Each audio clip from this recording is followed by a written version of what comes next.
जय हिंद दोस्तों। अभी हम सीटेट का बाल विकास और शिक्षा शास्त्र सीडीपी की पेपर 1 और पेपर 2 दोनों के लिए है और इसमें हम अभी इसका ऑब्जेक्टिव को देखेंगे जो आपके एग्ज़ाम के लिए काफ़ी महत्वपूर्ण है और आप बहुत ध्यान से देखिए। आइए देखते हैं क्वेश्चन को। तो फर्स्ट क्वेश्चन है, निम्न में से कौन सा नियम या सुझाव देता है कि शरीर के विभिन्न अंग विकास के विभिन्न चरणों में भिन्न भिन्न दरों से विकसित होते हैं। पहला, विकास एक आयामी होता है। विकास एक दिशाई होता है। तीसरा, विकास एक असतत प्रक्रिया है। चौथा, विकास की दिशा अधोगामी एवं शीर्षगामी है। तो इसका आंसर है चौथा, विकास की दिशा अधोगामी एवं शीर्षगामी है।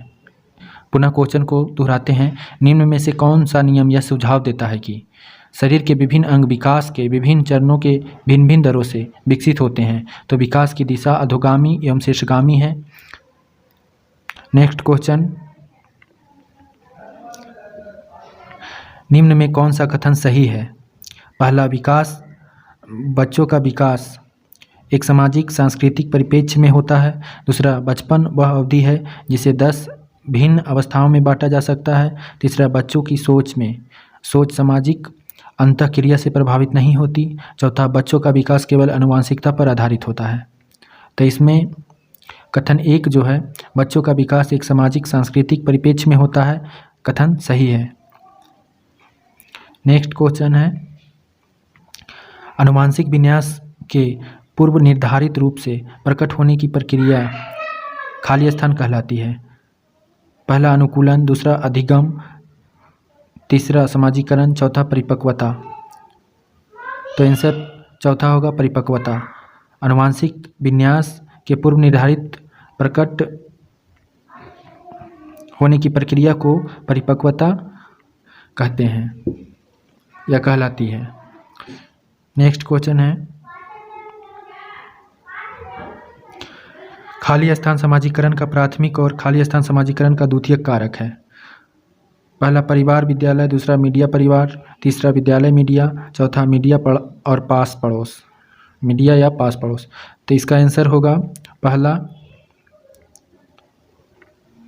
आंसर पहला होगा, परिवार समाजीकरण का प्राथमिक और विद्यालय समाजीकरण का द्वितीयक कारक है। नेक्स्ट क्वेश्चन, लॉरेंस कोहलबर्ग के अनुसार 7-8 वर्षीय बच्चों में नैतिक निर्णय लेने का आधार क्या है? पहला, सामाजिक व्यवस्था बनाए रखना। दूसरा, सामाजिक अनुबंध बनाए रखना। तीसरा, दंड और आज्ञा पालन। चौथा, सार्वभौमिक नैतिक सिद्धांत। तो इसका आंसर जल्दी बताइए आप लोग। इसका आंसर है तीसरा, दंड और आज्ञा पालन। दंड और आज्ञा पालन लॉरेंस कोहलबर्ग के अनुसार 7-8 वर्षीय बच्चों में नैतिक निर्णय लेने का आधार है। नेक्स्ट क्वेश्चन, अपनी कक्षा के लिए मूल्यांकन पद्धति तय करने से पहले एक शिक्षक को किन बातों पर विचार करना चाहिए? पहला, मेरे अलावा इन परिणामों का उपयोग कौन करेगा? दूसरा, विशिष्ट छात्रों के अधिगम वक्र का पता लगाने का सर्वोत्तम तरीका क्या है? तीसरा, कौन सा तरीका अध्यापिका को स्वयं के शिक्षा शास्त्र पर चिंतन में मदद करेगा? चौथा, कौन सी विधि छात्रों को उच्चतम अंक पाने में मदद करेगी? तो इसका आंसर पहला होगा, इन सभी बातों पर विचार करना चाहिए एक शिक्षक को मूल्यांकन करने से पहले। ठीक है, सभी बातों को, मेरे अलावा इन परिणामों का उपयोग कौन करेगा? विशिष्ट छात्रों के अधिगम वक्र का पता लगाने का सर्वोत्तम तरीका क्या है? कौन सा तरीका अध्यापिका को स्वयं के शिक्षा शास्त्र पर चिंतन में मदद करेगा? चौथा, कौन सी विधि छात्रों को उच्चतम अंक पाने में मदद करेगा? ये सभी बातों पर विचार करना चाहिए। नेक्स्ट क्वेश्चन है, समावेशी शिक्षा से अभिप्राय है। समावेशी शिक्षा से अभिप्राय है। पहला, आर्थिक रूप से कमजोर वर्ग का आरक्षण केवल सरकारी विद्यालयों में ही उपलब्ध करवाया जाए। दूसरा, दिव्यांग छात्रों को सिर्फ विशेष विद्यालयों में ही शिक्षा दी जाए। तीसरा, सरकारी विद्यालयों में केवल अंग्रेजी भाषा पढ़ाई जाए। चौथा, योग्यताओं से परे होकर सभी बच्चों को गुणवत्तीय शिक्षा उपलब्ध करवाई जाए। तो इसका आंसर जो होगा चौथा होगा, योग्यताओं से परे होकर सभी बच्चों को गुणवत्तीय शिक्षा उपलब्ध करवाई जाए। समावेशी शिक्षा का अभिप्राय है योग्यताओं से परे होकर सभी बच्चों को गुणवत्तीय शिक्षा उपलब्ध करवाई जाए। नेक्स्ट है, जितने भी क्वेश्चन हैं सभी सिलेक्टेड क्वेश्चन हैं और काफ़ी इम्पोर्टेंट है, इसलिए आप इसको ध्यान से देखिए। और जितने भी पार्ट वाइज मैं वीडियो डालूंगा आप सभी को देखिए। आपका CDP में निश्चित है आप 30 में 30 अंक प्राप्त करेंगे। नेक्स्ट क्वेश्चन है कथन ए, पढ़ाते समय एक शिक्षक को पाठ्य सामग्री को दर्शाने के विभिन्न तरीके अपनाने चाहिए। कारण आर, शिक्षक को अधिगमकर्ताओं की विभिन्न आवश्यकताओं हेतु अपने शिक्षा शास्त्र को उनके अनुकूल बनाना चाहिए। तो इसका आंसर है ए और आर दोनों सही है। आर सही व्याख्या करता है ए की, यानी पढ़ाते समय एक शिक्षक को पाठ्य सामग्री को दर्शाने के विभिन्न तरीके अपनाने चाहिए, सही कथन है। और कारण, शिक्षक को अधिगमकर्ताओं की विविध आवश्यकताओं हेतु अपने शिक्षा शास्त्र को उनके अनुकूल बनाना चाहिए। कारण आर भी सही है और कारण आर जो है कथन ए की सही व्याख्या भी कर रहा है। नेक्स्ट, एक बच्ची लिखाई में निरंतर कठिनाई का सामना करती है। उसे अक्षर बनाने और शब्दों के बीच अंतराल करने में चुनौती महसूस होती है। यह लक्षण किस अधिगम विकार की ओर इशारा करते हैं? तो ये लक्षण जो है किस विकार की ओर इशारा करते हैं? पहला है पठन वैकल्प, दूसरा आलेख वैकल्प, तीसरा गणन वैकल्प, चौथा है ध्यान और अति सक्रियता विकार। तो इसका आंसर दूसरा होगा आलेख वैकल्य। आलेख वैकल्य के कारण एक बच्ची लिखाई में निरंतर कठिनाई का सामना करती है। उसे अक्षर बनाने और शब्दों के बीच अंतराल करने में चुनौती महसूस होती है। ठीक है, नेक्स्ट क्वेश्चन है, विद्यार्थियों में व्यक्तिगत विभिन्नताओं को पूरा करने के लिए एक शिक्षक को क्या करना चाहिए? पहला, एक मानकीकृत पद्धतियों और आकलन के तरीकों का उपयोग करना चाहिए। दूसरा, शिक्षा शास्त्रीय उपागमों और मूल्यांकन के विविध साधनों का उपयोग करना चाहिए। तीसरा, रटन आधारित अधिगम को निर्धारित करने के लिए एक रूप शिक्षा शास्त्र का इस्तेमाल करना और योगात्मक आकलन पर बल देना चाहिए। चौथा है पेपर पेंसिल आधारित परीक्षणों की संख्या में वृद्धि करना और पुनर्मरण पर बल देना चाहिए। तो इसका आंसर होगा दूसरा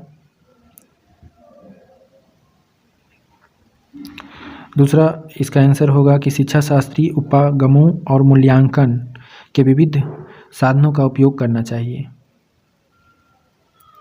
विद्यालय में व्यक्तिगत विभिन्नताओं को पूरा करने के लिए एक शिक्षक को शिक्षा शास्त्रीय उपागमों और मूल्यांकन के विविध साधनों का उपयोग करना चाहिए। नेक्स्ट क्वेश्चन है, निम्न में कौन सा सृजनात्मकता का अनिवार्य लक्षण है? निम्न में से कौन सा सृजनात्मकता का अनिवार्य लक्षण है? अपसारी चिंतन, आवेगशीलता, सोच में केंद्रीकरण, चौथा अभिसारी चिंतन। तो इसका आंसर होगा पहला अपसारी चिंतन। अपसारी चिंतन जो है सृजनात्मकता का अनिवार्य लक्षण है। नेक्स्ट, समकालीन विचारधाराओं के अनुसार बाल विकास की प्रक्रिया सभी बच्चों के लिए एक समान और सभी बच्चे एक निश्चित आयु तक आते आते विशिष्ट निर्धारित लक्ष्य अवश्य प्राप्त कर लेते हैं। दूसरा, बहुआयामी है क्योंकि बच्चे विभिन्न प्रकार के संदर्भों में पलते बढ़ते हैं। तीसरा, का पूर्वानुमान बिल्कुल नहीं लगाया जा सकता, यद्यपि विकास सभी के लिए एक दिशात्मक होता है। चौथा, सिर्फ माता पिता से प्राप्त आनुवांशिक गुणों द्वारा ही निर्धारित होती है। तो इसका आंसर हो जाएगा दूसरा, बहुआयामी है क्योंकि बच्चे विभिन्न प्रकार के संदर्भों में पलते बढ़ते हैं। समकालीन विचारधाराओं के अनुसार बाल विकास की प्रक्रिया क्या है? तो बहुआयामी है क्योंकि बच्चे विभिन्न प्रकार के संदर्भों में पलते बढ़ते हैं। नेक्स्ट क्वेश्चन, रुचि को 3 पेंसिलें दिखाई जाती है। वह देखती है कि पेंसिल ख से बड़ी है और पेंसिल ग से बड़ी है। जब रुचि यह निष्कर्ष निकालती है कि ग से बड़ी है तो वह जिन पियाजे के किस संज्ञानात्मक विकास की विशेषता को दर्शाती है? पहला, क्रमबद्धता, दूसरा, संरक्षण, तीसरा, सकर्म अनुमान, चौथा, परिकल्पना आधारित निगमनात्मक तर्क। तो इसका आंसर हो जाएगा तीसरा, सकर्मक अनुमान। रुचि को 3 पेंसिल दिखाई जाती है। वह देखती है कि पेंसिल क पेंसिल ख से बड़ी है और पेंसिल ख पेंसिल ग से बड़ी है। जब रुचि यह निष्कर्ष निकालती है कि क ग से बड़ी है तो वह जीन पियाजे के किस संज्ञानात्मक विकास की विशेषता को दर्शाती है? तो सकर्मक अनुमान को दर्शाती है। नेक्स्ट, किस प्रगतिवादी कक्षा के बारे में एक अध्यापिका का क्या विश्वास होना चाहिए? किसी प्रगतिवादी कक्षा के बारे में एक अध्यापिका का क्या विश्वास होना चाहिए? तो कक्षा में विद्यार्थी अपने साथ विविध प्रकार के समृद्ध अनुभव लाते हैं का विश्वास होना चाहिए। इसका ऑप्शन है कक्षा हमेशा कठोर नियंत्रण में रहे, सिर्फ अध्यापक को निर्देश देने चाहिए। दूसरा, अधिगम केवल कक्षा में ही होता है। और चौथा है विद्यार्थी केवल ड्रिल और अभ्यास के माध्यम से ही सबसे अधिक सार्थकता से सीखते हैं। तो इसका आंसर 3 है, कक्षा में विद्यार्थी अपने साथ विविध प्रकार के समृद्ध अनुभव लाते हैं। किसी प्रगतिशील कक्षा के बारे में एक अध्यापिका का क्या विश्वास होना चाहिए? कि कक्षा में विद्यार्थी अपने साथ विविध प्रकार के समृद्ध अनुभव लाते हैं। काफ़ी इंपॉर्टेंट क्वेश्चन है। नेक्स्ट, राष्ट्रीय शिक्षा नीति 2020 के अनुसार शिक्षा को पहला, केवल पूर्व निर्धारित विषय वस्तु पर केंद्रित होना चाहिए। दूसरा, समस्या समाधान पर केंद्रित होना चाहिए। तीसरा, अधिगमकर्ताओं में समालोचनात्मक चिंतन का विकास करना चाहिए। चौथा, अन्वेषण निर्धारित और खोज आधारित होना चाहिए। तो इसका आंसर पहला है 1, 3 और 4 सही है कि राष्ट्रीय शिक्षा नीति के अनुसार शिक्षा को केवल पूर्व निर्धारित विषय वस्तु का केंद्रित होना चाहिए। और तीसरा, अधिगमकर्ताओं में समालोचनात्मक चिंतन का विकास करना चाहिए। और चौथा है अन्वेषण निर्धारित और खोज आधारित होना चाहिए। नेक्स्ट, एक सृजनात्मक बालक में निम्न में से कौन से गुण मौजूद होंगे? पहला, अपसारी चिंतन। दूसरा, अभिसारी चिंतन। तीसरा, अमूर्त चिंतन की योग्यता। चौथा, नवीन आमुख उत्पादन की योग्यता। तो इसका आंसर होगा चौथा। 2, 3 और 4 सही है। यानी कि एक सृजनात्मक बालक में निम्न में से कौन से गुण होने चाहिए? तो अपसारी चिंतन होना चाहिए, अमूर्त चिंतन की योग्यता होना चाहिए और चौथा, नवीन आमुख उत्पादन की योग्यता होना चाहिए। नेक्स्ट है, निम्नलिखित में से कौन सी तकनीक छात्रों में समस्या समाधान कौशलों के विकास हेतु प्रभावशाली नहीं है? पहला, मुद्दों पर चर्चा को सुसाध्य करना और छात्रों को चर्चा में भाग लेने के लिए प्रोत्साहित करना। दूसरा, समस्या को हल करने के लिए छात्रों को विचार मंथन एवं विचार उत्पन्न करने के लिए प्रोत्साहित करना। तीसरा, समस्या का समाधान खोजने के लिए छात्रों को विविध प्रकार की शिक्षण सामग्री प्रदान करना। चौथा, हर समस्या के लिए एक ही जैसी पूर्व निर्धारित चरण दर प्रक्रिया के इस्तेमाल पर बल देना। तो इसका आंसर चौथा होगा कि निम्नलिखित में से कौन सी तकनीक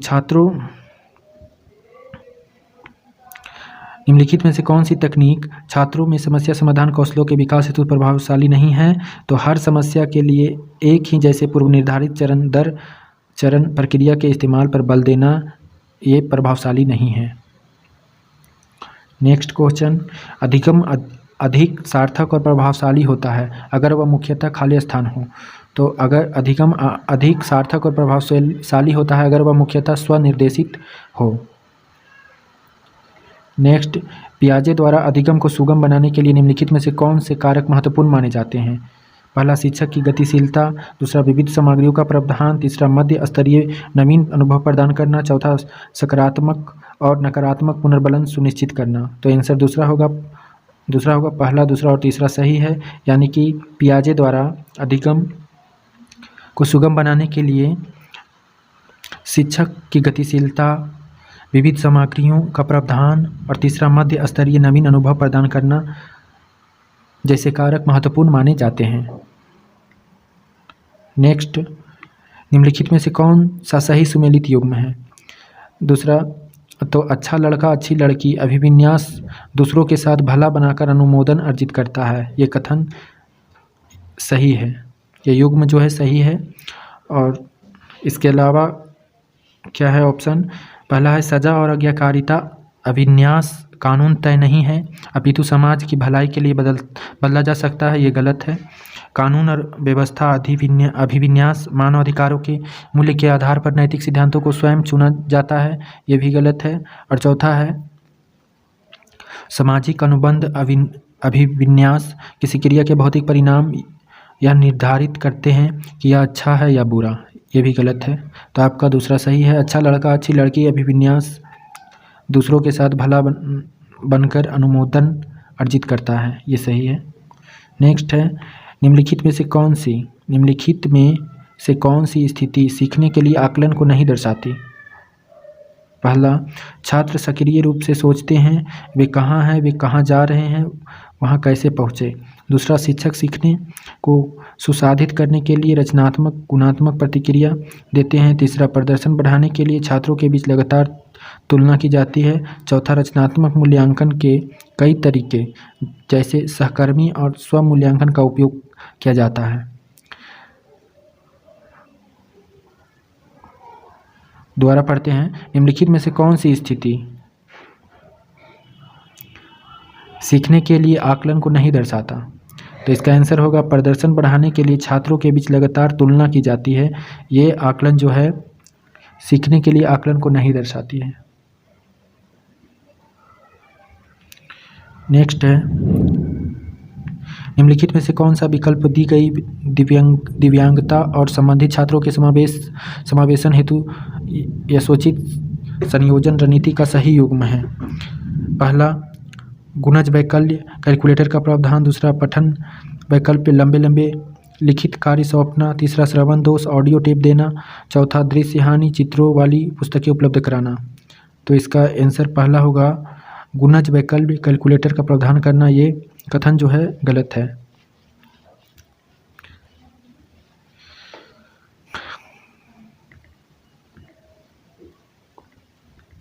दोबारा देखते हैं इस क्वेश्चन को। निम्नलिखित में से कौन सा विकल्प दी गई दिव्यांगता और संबंधित छात्रों के समावेशन हेतु यथोचित संयोजन रणनीति का सही युग्म है? तो गुणज वैकल्य कैलकुलेटर का प्रावधान सही रणनीति का सही युग्म है। नेक्स्ट क्वेश्चन, अभिकथन ए, एक शिक्षक द्वारा पढ़ाए जाने वाले विषय वस्तु को छात्रों के दैनिक जीवन के अनुभवों से जोड़ना चाहिए। तर्क, बच्चे स्कूल में जीवन के बहुत से महत्वपूर्ण अनुभव लेकर आते हैं जिस पर शिक्षिका को ध्यान देना चाहिए। तो इसका आंसर पहला है, ए और आर दोनों सही है। आर ए की सही व्याख्या करता है, यानी कि एक शिक्षक द्वारा पढ़ाए जाने वाले विषय वस्तु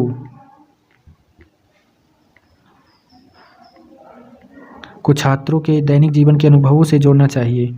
सही है, बिल्कुल जोड़ना चाहिए। तर्ककार कहता है बच्चे स्कूल में जीवन के बहुत से महत्वपूर्ण अनुभव लेकर आते हैं जिस पर शिक्षिका को ध्यान देना चाहिए। ये भी सही है। नेक्स्ट, अधिगम को प्रभावित करने वाला निम्नलिखित में से कौन सा कारक पर्यावरणीय कारक है? पहला, रवैया, प्रेरणा, व्यक्तिगत लक्षण, व्यक्तित्व लक्षण। चौथा, विद्यालय। तो आंसर डी है, विद्यालय। विद्यालय जो है अधिगम को प्रभावित करने वाला पर्यावरणीय कारक है। नेक्स्ट है अभिकथन, बच्चों के शारीरिक विकास में देरी के लिए पूरी तरह से उनकी आनुवंशिक बनावट को जिम्मेदार ठहराया जा सकता है। कारण आर, बच्चों के शारीरिक विकास के लिए वंशानुगत कारक ही उत्तरदायी होते हैं। सही विकल्प चुनिए। तो इसमें सही विकल्प है ए और आर दोनों सही है और आर ए की सही व्याख्या करता है, यानी कि बच्चों के शारीरिक विकास में देरी के लिए पूरी तरह उनकी आनुवंशिक बनावट को जिम्मेदार ठहराया जाता है। ये कथन सही है और कारण कह रहा है बच्चों के शारीरिक विकास के लिए अनुवांशिक वंशानुगत कारक ही उत्तरदायी होते हैं। ये भी सही है, सही है, ये भी सही है। नेक्स्ट क्वेश्चन, पूर्व संक्रियात्मक अवस्था में कौन सी संज्ञानात्मक क्षमता आती है? पूर्व संक्रियात्मक अवस्था में कौन सी संज्ञानात्मक क्षमता आती है? तो लक्ष्य निर्देशित व्यवहार की क्षमता। लक्ष्य निर्देशित व्यवहार की क्षमता जो है संज्ञानात्मक क्षमता में आती है। नेक्स्ट है लॉरेंस कोहलबर्ग के नैतिक विकास के सिद्धांत के किस चरण में बच्चे दूसरों के इरादों की उपेक्षा करता है और इसके बजाय अधिकार और नकारात्मक परिणामों के डर पर ध्यान केंद्रित करता है? तो सजा और आज्ञाकारिता अभिविन्यास में लॉरेंस कोहलबर्ग के नैतिक विकास के सिद्धांत के सजा और आज्ञाकारिता अभिविन्यास में बच्चे दूसरे के इरादों की उपेक्षा करता है और इसके बजाय अधिकार और नकारात्मक परिणामों के डर पर ध्यान केंद्रित करता है। ठीक है, नेक्स्ट क्वेश्चन है, किस तरह के प्रश्न पूछकर बच्चों में समालोचनात्मक सोच को बढ़ावा दिया जा सकता है? तो बीजों को अनुकरण के लिए हवा की आवश्यकता होती है, सिद्ध करने के लिए एक प्रयोग की रूपरेखा तैयार कीजिए। इस समालोचनात्मक सोच को बढ़ावा दिया जा सकता है। ठीक है, इस क्वेश्चन को दोबारा पढ़ते हैं। किस तरह के प्रश्न पूछकर बच्चों में समालोचनात्मक सोच को बढ़ावा दिया जा सकता है? तो बीजों के अंकुरण के लिए हवा की आवश्यकता होती है, सिद्ध करने के लिए एक प्रयोग की रूपरेखा तैयार कीजिए। इस प्रश्न को पूछकर बच्चों में समालोचनात्मक सोच को बढ़ावा दिया जा सकता है। नेक्स्ट, दिव्यांग छात्रों की शिक्षा के संदर्भ में निम्नलिखित में से किस प्रावधान को राष्ट्रीय शिक्षा नीति 2020 द्वारा बढ़ावा नहीं दिया गया? तो अनिवार्य विशेष शिक्षा। दिव्यांग छात्रों की शिक्षा के संदर्भ में निम्नलिखित में से किस प्रावधान को राष्ट्रीय शिक्षा नीति 2020 द्वारा बढ़ावा नहीं दिया गया? अनिवार्य विशेष शिक्षा को बढ़ावा नहीं दिया गया। और इसके अलावा उपयुक्त इमारती ढांचा, प्रत्येक विद्यार्थी के लिए एक शिक्षा और निजी शिक्षक, उपयुक्त तकनीकी सुविधाएं, इन सभी को बढ़ावा दिया गया।